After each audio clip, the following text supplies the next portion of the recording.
नमस्कार, मैं हूं आपके साथ अली मतर। अपना बिहार की शुरुआत आज करेंगे अच्छी खबर से। पहली खबर पटना से है, जहां के लोगों को आज बड़ी सौगात मिलने वाली है, क्योंकि पटना को आज एक ऐसा ओवरब्रिज मिलेगा जो पटना को जाम से फ्री कर देगा, या यूं कहें कि पटना वासियों का सफर सुगम हो जाएगा। वहीं दूसरी अच्छी खबर यह है कि आज बिहार में इंटर के छात्रों का इंतजार खत्म हो जाएगा, क्योंकि आज इंटर का परिणाम जारी होगा। दोनों खबर को विस्तार से देखेंगे।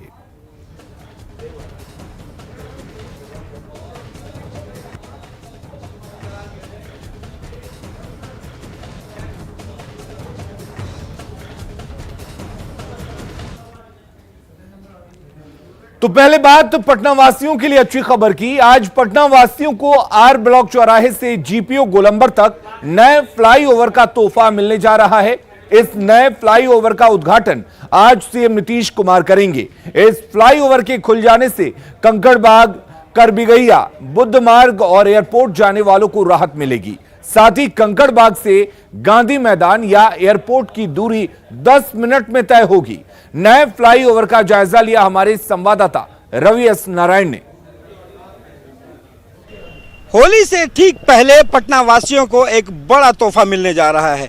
आज जीपीओ गोलंबर से आर ब्लॉक चौराहे के बीच में नए फ्लाईओवर का उद्घाटन होना है और इसके बाद से यहां आज शाम जब मुख्यमंत्री नीतीश कुमार इसका उद्घाटन करेंगे, उसके बाद यहां से लोगों की जो यातायात है, लोगों की जो गाड़ियां हैं, यहां से चलनी शुरू हो जाएगी। और ये ज़रा देखिए कि यहां से ये जो फ्लाईओवर का निर्माण किया गया है, इस फ्लाईओवर के निर्माण होने के बाद कंकड़बाग से आने वाले लोग हों या फिर गांधी मैदान जाना है या फिर कंकड़बाग से करबिगहिया से होते हुए एयरपोर्ट की तरफ जाना है, तो तमाम जगहों पे जाने का जो दूरी है, जो पहले जाम के कारण आधे घंटे से ज़्यादा लगता था, वो सारी जो समय है वो सब 10 मिनट में सिमट करके रह गया है। अब सारी दूरी सिर्फ 10 मिनट में तय की जा सकती है।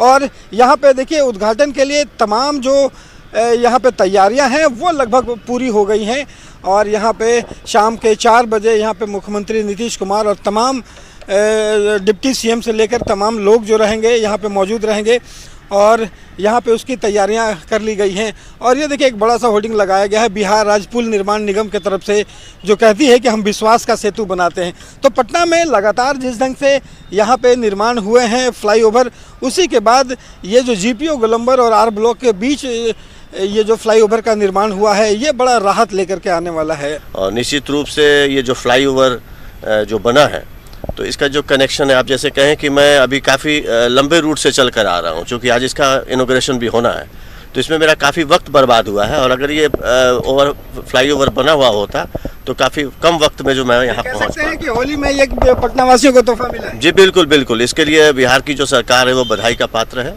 और बहुत ज़्यादा राहत लेकर के आ रहा है। और हम लोग तो चूँकि ICICI में हैं, तो मैं जानता हूँ कि कितना टाइम का वैल्यू है, मैं समझ सकता हूँ। आज मॉर्निंग में बेटी को स्कूल छोड़ने गया और अभी जो है तो मेरे को ऑफिस जाना है या कभी उस एरिया में जाना है, तो यहाँ से डायरेक्ट जाइए सीधे कंकड़बाग ब्रांच। अगर बोरिंग रोड में आपका ऑफिस है तो आप यहाँ से इन कीजिए और सीधे कंकड़बाग, तो कितना टाइम सेविंग कितना ज़्यादा हो गया। तो ये देखिए जो लोग हैं वो गुजरने वाले कितने खुश हैं पटना वासी, को उन्हें पता है कि ये फ्लाईओवर जो जिसका उद्घाटन आज होगा, पटना वासियों का समय काफ़ी बचेगा और लोगों में इसे लेकर के कितने खुशियां हैं ये देखी जा सकती है। कैमरा पर्सन अजय दुबे के साथ रवि एस नारायण, न्यूज़ 18 पटना। और आइए बताते हैं कि इस ओवरब्रिज की क्या खासियत है और इसके निर्माण में कितना खर्च हुआ है। आर ब्लॉक जीपीओ गोलंबर फ्लाईओवर का उद्घाटन 104 करोड़ रुपए की लागत से बना यह है। आपको बता दें कि इसका आज उद्घाटन होना है। 2015 में इसका काम शुरू हुआ था। इसको बनाने का काम 2015 में शुरू किया गया था। मीठापुर, कंकड़बाग जाना अब इससे आसान हो जाएगा। गांधी मैदान जाने में भी अब लोगों को सुविधा होगी। साथ ही विधानसभा, एयरपोर्ट भी जाना अब लोगों के लिए आसान होगा। तो कुल मिलाकर इससे किन किन लोगों को जाम से मुक्ति मिलेगी? गांधी मैदान जाने में अब लोगों को सुविधा होगी। पहले काफी ज्यादा जाम लगता था। वहीं विधानसभा, एयरपोर्ट भी जाना अब लोगों के लिए आसान हो जाएगा इस फ्लाईओवर के बनने के बाद से। वीर चंद पटेल पथ भी अब इस फ्लाईओवर के जरिए लोग जा सकेंगे, यानी कि यात्रा अब लोगों की सुगम होगी। वहीं बेली रोड पर इस फ्लाईओवर के बनने के बाद जो दबाव होता था वो काफी कम हो जाएगा। आपको बता दें कि 628 मीटर लंबा ये फ्लाईओवर बनाया गया है। 104 करोड़ की लागत से इस फ्लाईओवर को बनाया गया है और कुल मिलाकर इस फ्लाईओवर के शुरू होने से जाम से मुक्ति मिलेगी और समय की भी बचत होगी। और अब आपको बताते हैं कि ओवरब्रिज बनने से आखिर कैसे जाम से निजात मिलेगी, यह समझने की कोशिश करते हैं। पटना में मार्च 2019 तक कुल 17 लाख पंजीकृत वाहन हैं। करीब 10 लाख वाहन हर रोज पटना की सड़कों पर दौड़ते हैं। आप अंदाजा लगा सकते हैं कि कितना ट्रैफिक का दबाव होता होगा। अन्य जिलों से भी यहां 1 से 2 लाख वाहन रोज आते हैं। तो इतना ज्यादा वाहनों का दबाव होता है पटना की सड़कों पर और शहर में इनके चलने से जाम की समस्या होती है। पटना में आए दिन जाम देखे जाते हैं क्योंकि दूसरे जिलों से भी काफी ज्यादा वाहन यहां पर आते हैं। ओवरब्रिज बनने से अधिकांश गाड़ियां शहर के बाहर से ही निकल जाएंगी, जिससे पटना को जाम से मुक्ति मिलेगी। यानी कि जो दूसरी गाड़ियां हैं वो शहर के अंदर प्रवेश नहीं करेंगी और इससे जाम से मुक्ति मिलेगी। अगली खबर का रुख करते हैं। बीएसई भी आज इंटरमीडिएट परीक्षा का रिजल्ट जारी कर सकता है। इस बार इंटरमीडिएट की परीक्षा में करीब 13.5 लाख छात्र शामिल हुए थे, जिनमें से करीब 7 लाख छात्र और करीब 6.5 लाख छात्राएं शामिल हैं। परीक्षार्थियों की कॉपी के मूल्यांकन का काम पहले ही पूरा हो चुका है, साथ ही मार्क्स शीट बनाने का काम भी पूरा हो चुका है। सूत्रों के मुताबिक टॉपर्स के वेरिफिकेशन का काम भी जारी है।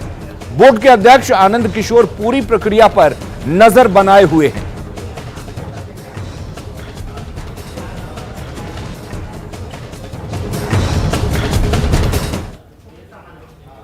और सबसे पहले इंटरमीडिएट के रिजल्ट छात्र News18 की वेबसाइट पर देख सकते हैं। इसके लिए आपको news18bihar.com पर विजिट करना होगा। यहां आपको इंटर का रिजल्ट सबसे पहले देखने को मिलेगा। तो news18bihar.com का वेबसाइट आप विजिट कीजिए। जैसे ही रिजल्ट जारी होगा सबसे पहले यहीं पर आपको रिजल्ट दिखेगा।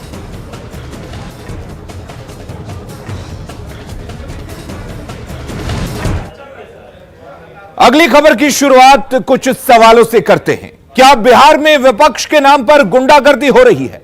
क्या लोकतंत्र की मर्यादा को तार तार करने की कोशिश आरजेडी और विपक्षी पार्टियों के नेता कर रहे हैं? यह सवाल इसलिए क्योंकि चोरी और सीनाजोरी करने वाले आरजेडी के विधायकों को तेजस्वी और तेज प्रताप खुद ही शह दे रहे हैं, उकसा रहे हैं और उल्टे सरकार पर लोकतंत्र की हत्या करने का आरोप भी लगा रहे हैं। ऐसे में सवाल यही कि क्या हंगामा करने वाले विधायकों की सदस्यता जाएगी? सभा की कार्यवाही प्रारंभ की जाती है।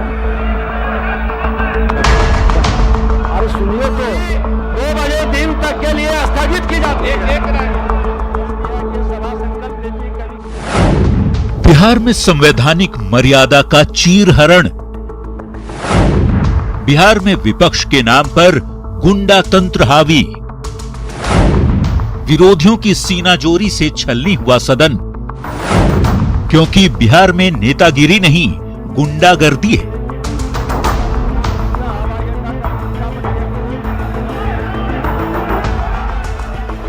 विधानसभा जो किसी भी प्रदेश के लोकतंत्र का गवाह होता है, वो जगह जहां से नीतियां बनाई जाती हैं, जहां से प्रदेश की प्रशासनिक व्यवस्था की नींव रखी जाती है। लेकिन उसी सदन की ऐसी तस्वीरें जहां पुलिस विधेयक बिल का ऐसा विरोध जिसकी कल्पना तक किसी ने ना की होगी।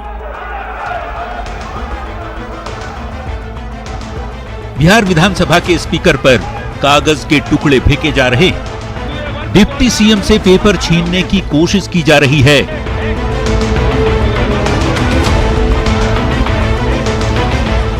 बीजेपी के वरिष्ठ नेता प्रेम कुमार से उनके आसन पर जाकर आरजेडी के विधायक पेपर छीनने की कोशिश करते हैं। इतने से भी मन नहीं भरा तो विधानसभा अध्यक्ष को उनके चैम्बर में बंधक बनाने की कोशिश की गई। भारी संख्या में पुलिस के जवान मौजूद हैं, क्योंकि सदन में हुआ ही कुछ ऐसा।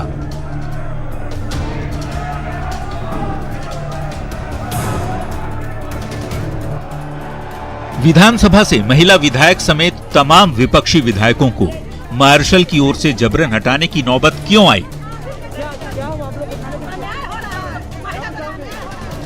ये विपक्ष के रवैये से समझा जा सकता है।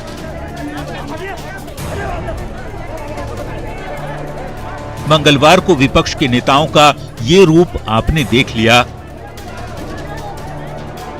तो ये तस्वीरें बुधवार की हैं। विपक्ष के नेताओं ने विधानसभा के आखिरी दिन की कार्यवाही का बहिष्कार कर दिया और सदन के बाहर बैठकर विरोध जताते रहे, माथे पर काली पट्टी बांधे।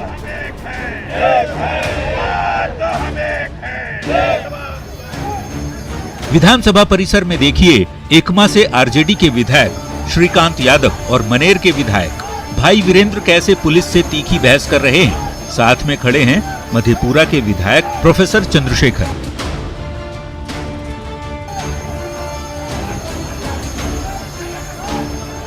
आरजेडी की विधायक अनीता देवी हों या रेखा पासवान, मसौढ़ी की विधायक मंजू अग्रवाल हों या शेरघाटी और मोहनिया की विधायक, सदन के परिसर में जमीन पर बैठकर ऐसे धरने दे रही हैं कि पूछिए मत।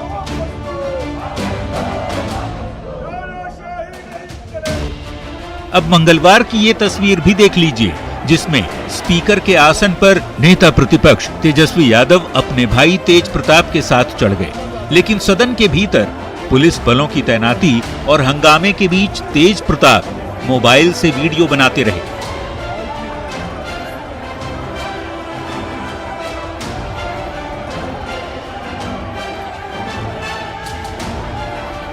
जब सीनियर नेताओं का शय हासिल हो तो फिर जूनियर क्यों चुप बैठे रहते? सो सदन के बीच में टेबल पर कुर्सी लगाकर बैठ गए भाई वीरेंद्र और इत्मीनान से बिल की कॉपियां फाड़ दी। शर्मसार होते लोकतंत्र के बीच वहां मौजूद आरजेडी के विधायक तालियां बजा रहे थे। विपक्ष का ऐसा चेहरा जिस पर सवाल खड़े होना लाजिमी है। नेतागिरी के नाम पर गुंडागर्दी क्यों? सदन में बिल की कॉपी फाड़ने का अधिकार किसने दिया? टेबल पर कुर्सी लगाकर कैसे बैठ गए भाई वीरेंद्र? स्पीकर के आसन का घेराव कितना जायज है? तेज प्रताप यादव वीडियो क्यों बना रहे थे? और सदन की मर्यादा को तार तार क्यों किया गया? कुछ लोगों के मन में क्या बात आती है, कौन ऐसे लोगों के एडवाइजर हैं, क्या कर रहे हैं, इससे कुछ नहीं होने वाला है। इससे लोग अपना समय ही बर्बाद कर रहे हैं। जो उनको अधिकार मिला हुआ है, अपने अधिकार का सही ढंग से उपयोग नहीं कर रहे हैं। और कोई भी चीज है, कानून बनता है तो कानून पर सबको अपनी बात रखने का अधिकार है। विपक्षी नेताओं को जवाब शायद न सूझ रहा हो, लेकिन मुख्यमंत्री नीतीश कुमार ने ऐसे विपक्ष से क्षुब्ध होकर ये बात कह डाली जिसे तेजस्वी यादव को ध्यान से सुनना चाहिए।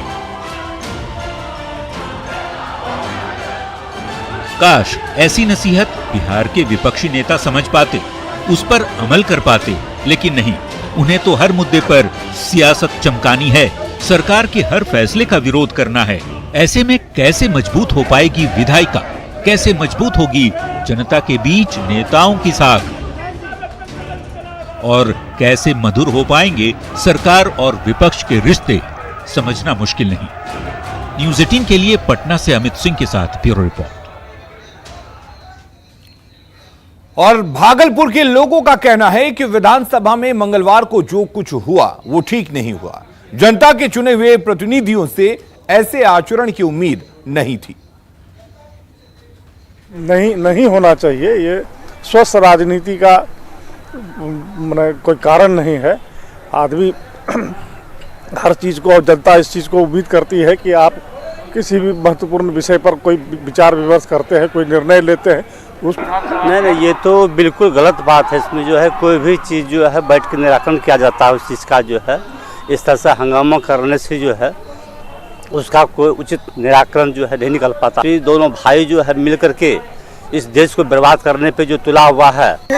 अभी का भी दौर जो चल रहा है, विरोध करना, किसी भी बिल पर पूरी रूप से पहले पढ़ लें लोग, जितने भी विधायक हैं विपक्ष में उसको पूरे रूप से पढ़ लें, उसके बाद डिस्कशन बैठे।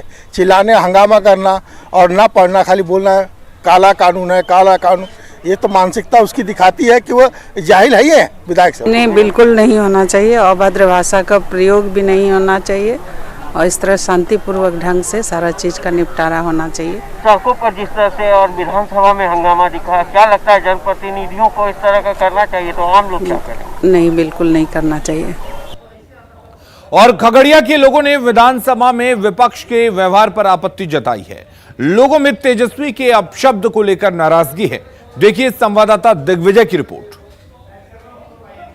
किया है, सबसे पहले सदन में विरोध करने का और भी तरीका है। ये तेजस्वी जी जो भी निर्लज शब्द का जो प्रयोग किया, कहीं न कहीं उनको अनुभवहीनता की कमी दिख रही है। एक संवैधानिक पद का एक गरिमा होती है, उस गरिमा को वो बिल्कुल ही ख्याल नहीं रखे। तेजस्वी यादव जी को एक तरह से हमारा मानना है कि अनुभव का उनको बहुत सारी कमी है। माननीय नीतीश कुमार जी हमारे बिहार के 15 साल से हमारे मुख्यमंत्री रह चुके हैं और इतना अनुभव है इनके पास।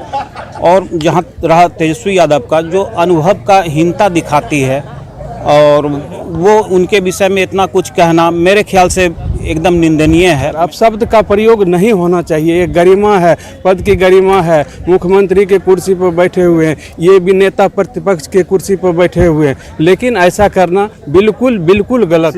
भाषा का प्रयोग नहीं करना चाहिए, ये कोई भी सब व्यक्ति इसको सही नहीं मानेगा। और रुक करेंगे इस वक्त एक बड़ी खबर की। पटना से बड़ी खबर आ रही है, जहां पर कंकड़बाग इलाके में सड़क दुर्घटना घटी है। 2 लोगों की मौत हो गई है। लोगों ने ट्रक को फूंक दिया है। जिस ट्रक ने इन दोनों को कुचला, लोगों का गुस्सा उसके बाद भड़क उठा और ट्रक में आग लगा दी है। ट्रक को लोगों ने फूंक दिया है। आपको बता दें, कंकड़बाग में 2 लोगों की मौत हो गई है सड़क दुर्घटना में। और संजय हमारे साथ जुड़े हुए इस खबर पर ज्यादा जानकारी के साथ। संजय, आखिर कैसे ये दुर्घटना हुई है और फिलहाल वहां पर क्या हालात हैं? देखिए, बिल्कुल अभी लॉ एंड ऑर्डर का प्रॉब्लम क्रिएट हो गया है। यहाँ पर NH30 है, नेशनल हाईवे 30 है और काफी महत्वपूर्ण ये हाईवे है। और यहाँ पर ट्रक ने जो दंपत्ति थे उसको कुचल दिया है। कुचलने के बाद मौके पर आक्रोशित भीड़ ने ट्रक को फूंक दिया। पूरे इलाके में अफरा तफरी का माहौल है। मौके पर कई थानों की टीम रवाना की गई है, लेकिन फिलहाल स्थिति नियंत्रण से बाहर है। जो सीनियर ऑफिसर्स हैं उनको भी सूचना दी गई, सीनियर अफसर मौके के लिए रवाना हो गए हैं। और सबसे बड़ी बात है कि नेशनल हाईवे 30 पर आए दिन दुर्घटनाएं होती रहती है, लेकिन इस पर नियंत्रण नहीं हो पा रहा है। और यही कारण है कि आए दिन यहाँ पर लॉ एंड ऑर्डर का भी प्रॉब्लम क्रिएट होता है। फिलहाल स्थिति ये है कि जो मौके से राहगीर गुजर रहे थे उनको भी निशाना बनाया गया है। लोग इधर उधर भाग रहे हैं और काफी संख्या में जो ट्रकें हैं, बसेज हैं, वो NH30 पर ब्लॉक कर दी गई है। रोड को पूरी तरीके से जाम कर दिया गया है।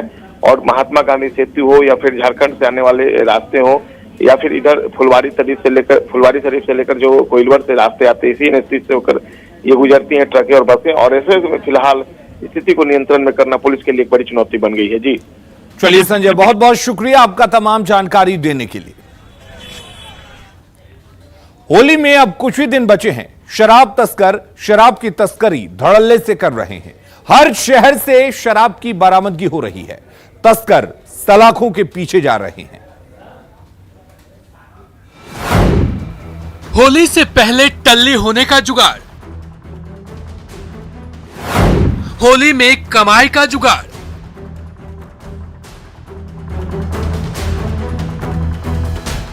बिहार में शराबबंदी है, सरकार ने सख्त कानून बनाए हैं, बावजूद इसके तस्कर शराब की तस्करी से बाज नहीं आ रहे। होली में कमाई के लिए जमकर शराब की तस्करी हो रही है। पहली तस्वीर दरभंगा की है, जहां पर होली से पहले पुलिस ने करीब 50 लाख की विदेशी शराब जब्त की है। दिल्ली से शराब की एक खेप मंगाई जा रही थी। ट्रक पर लदे 470 कार्टन शराब के साथ पुलिस ने 3 तस्करों को गिरफ्तार किया है। तस्कर इतने शातिर थे कि दवा और गाड़ियों के पार्ट्स के कार्टन में शराब की तस्करी कर रहे थे। शराब की तस्करी दरभंगा के कुशेश्वर स्थान में होनी थी। दूसरी तस्वीर समस्तीपुर की है। यहाँ पर 45 लाख की विदेशी शराब ट्रक से पुलिस ने बरामद किया है। ट्रक के बॉडी में लोहे का बॉक्स बनाकर 720 कार्टन शराब रखी गई थी। हालांकि इस कार्रवाई में तस्कर और ड्राइवर फरार हो गए।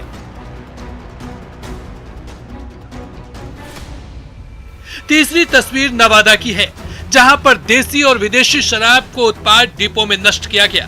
पुलिस के मुताबिक 4380 लीटर विदेशी, 676 लीटर बियर, 2862 लीटर चुलाई शराब और 960 लीटर देशी शराब को बरामद किया गया।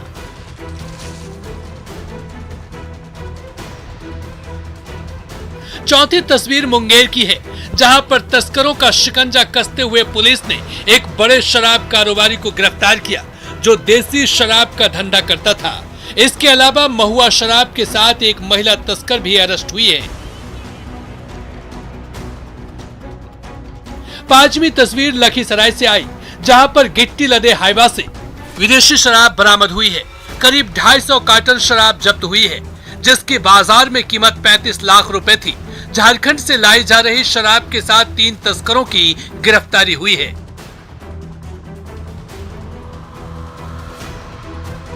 छठी तस्वीर भी लखीसराय से ही है, जहां के गोविंद बिघा गांव में अवैध शराब के अड्डे पर पुलिस ने दबिश दी और 5 शराब माफिया को गिरफ्तार किया।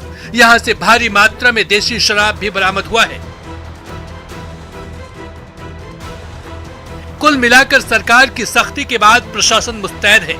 शराब तस्करों पर शिकंजा कसा जा रहा है। Bureau report, news 18। और अब बात बिहार में क्रिकेट के धूम धड़ाके मतलब बीसीएल की, जिसका आज सेमीफाइनल मैच है।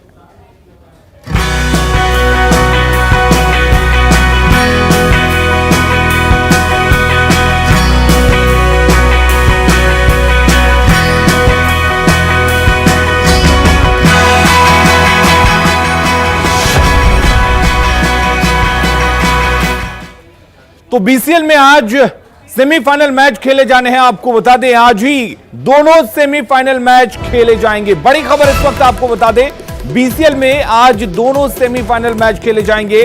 2 बजे से खेला जाएगा पहला सेमीफाइनल मैच। पहला सेमीफाइनल पटना पायलट्स और अंगिका एवेंजर्स में होगा। शाम 6 बजे दूसरा सेमीफाइनल मैच खेला जाएगा दरभंगा डायमंड्स और भागलपुर बुल्स के बीच।